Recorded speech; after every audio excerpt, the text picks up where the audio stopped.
Hey there, so if your Pokemon Scarlet Violet Link trade is not working, what you can try to do, this is something that you can try. Like if you're offline and right next to each other, just remove the code. It's not like anyone else is going to sneak into the trade.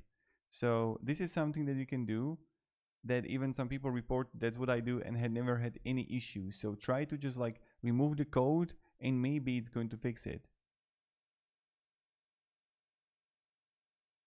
So even I even found that putting solely one number for the code on a offline trade works extremely fast, even no code. So try, if you're offline next to each other, just remove the code. Maybe it's going to fix the issue. I hope it does. I just wanted to make this like quick video for you that maybe it's going to help you.